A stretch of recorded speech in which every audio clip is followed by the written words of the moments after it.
quelle drôle d'idée monsieur a-t-il eu d'inviter l'homme qu'il avait jugé, condamné? Vous, oh, pardon, en tant qu'avocate de monsieur, quel est votre sentiment? Cela reste un mystère. Vous le connaissez mieux que moi. C'est le roi du paradoxe. Ça fait pas 48 heures qu'il est sorti de prison qu'il souhaite organiser une garden party. J'ai tout fait pour le dissuader d'inviter ses amis. Tout. J'espérais vivement qu'il prenne un peu de recul sur cette affaire. Plus têtu que lui, vous ne trouverez pas. Mais vous êtes tombée amoureuse de monsieur. Oh, Marthe, vous allez me faire rougir. Oh, j'en suis ravie pour monsieur. Parce que, entre nous, si je peux me permettre, je vous préfère largement à son ex. Merci, Marthe. Quoi? Visiblement, l'arrivée de mon ami n'a pas l'air de te plaire. Non, pas tant que ça, oui. Et puis, quelle drôle d'idée d'avoir invité ce juge. Je suppose que tu as une idée derrière la tête. Je plaide non coupable, maître.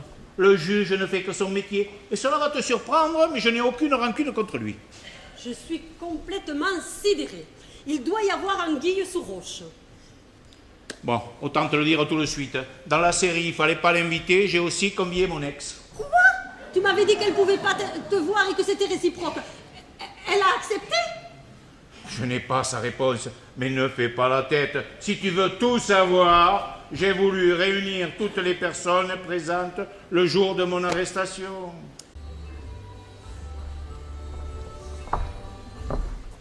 Messieurs, dames, bonjour monsieur. Serrons-nous la phalange. Vous pouvez m'appeler Simon, mais mon nom est Simon. Mes parents ont eu la bonne idée de me filer comme prénom Simon. Alors, histoire d'avoir la paix dans la cour de récréation, je me suis fait appeler Simon Simon. Ah ben, enchanté Simon. Ma femme, Ève. Oh, c'est fou comme vous ressemblez à ma mère. En plus vieille. On se fait la vie? Enchantée.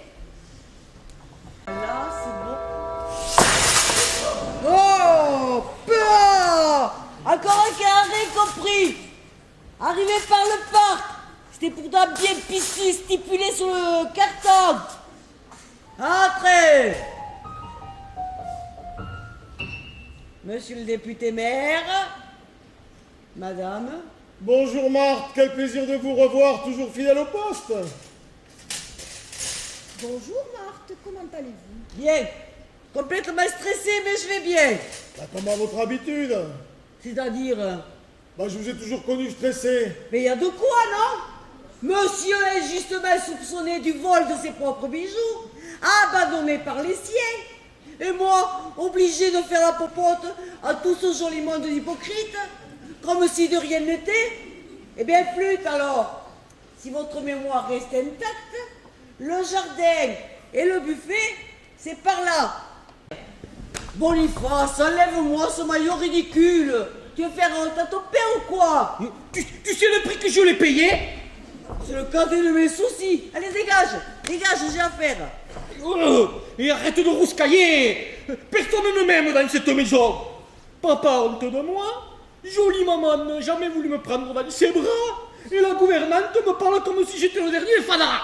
Je confirme. C'est la petite amie à papa. Non, c'est pas vrai. Ah ben il perd pas son temps. Oh, Barbara Lanka, cette femme a la réputation d'être proche de ses clients fortunés. Elle a tout de la veuve noire. Et comment tu sais qu'elle est veuve? Crétin, c'est une image. Écoute, la veuve noire est la seule araignée mortelle pour son compagnon. Elle tue son mec après l'accouplement. Ah, d'accord. Ouf. Et papa est encore embillé. Cela prouve que l'avocate n'a pas encore couché avec papa. Tu es vraiment con. Je sais pas. Tu peux m'expliquer? Oh non, ça te serait fatal.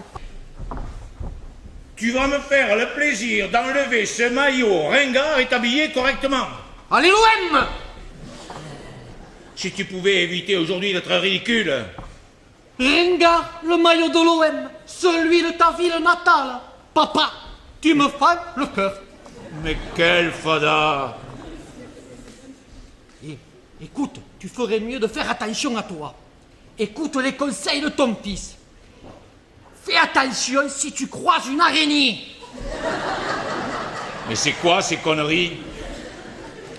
Je vais te parler en image. Ah, tu me fais peur.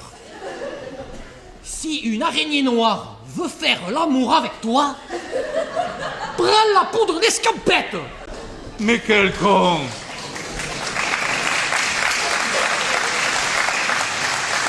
C'est pas possible que ce soit mon fils. Sous forme de jeu, je veux que tu hypnotises tous mes invités. Presse leur esprit comme un vulgaire citron. Et en quel honneur je ferai ça? Mais tu n'auras pas à le regretter. Je veux que le juge ici présent se rende compte que j'ai été trahi par l'un des miens.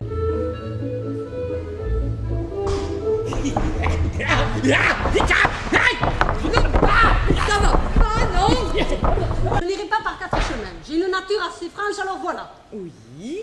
Vous avez divorcé avec Charlie, soit. Que vous le laissiez moisir en prison sans chercher à l'aider, soit. Que vous ne souhaitiez pas vous mêler aux autres, d'accord. Mais c'est quoi votre problème? Monsieur le juge, c'est un grand honneur de vous rencontrer. Vous êtes? Vous ne me reconnaissez pas? Ah non, désolé.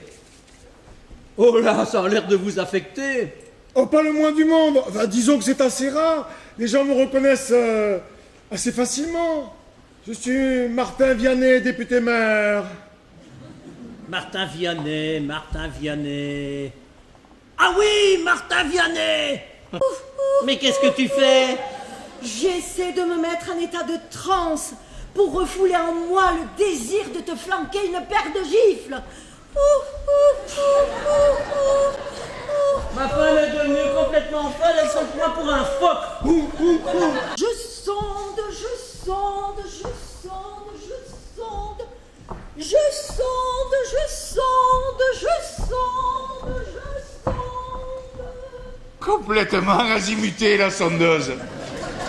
Je suis en train de te mettre un de ces bazars.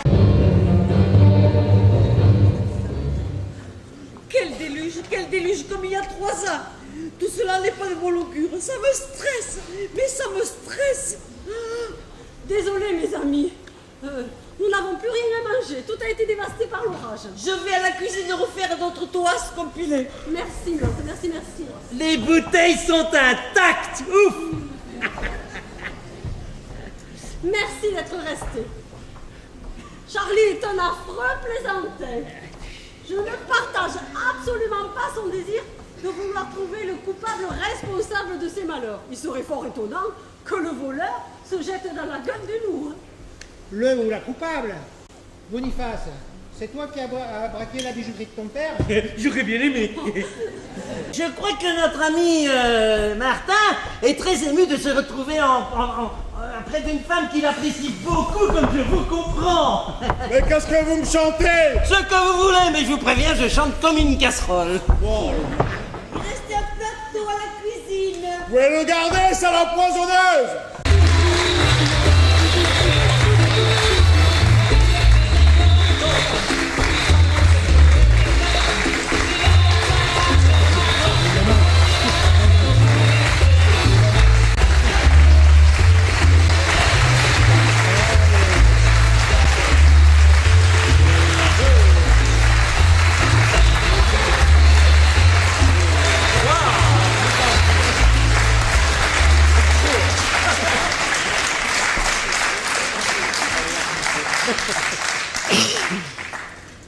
La pièce Garden Party que nous avons eu l'honneur et le plaisir de jouer devant vous, alors elle a été écrite, elle a été mise en scène et il s'est occupé de la technique. Je parle de Joël Contival.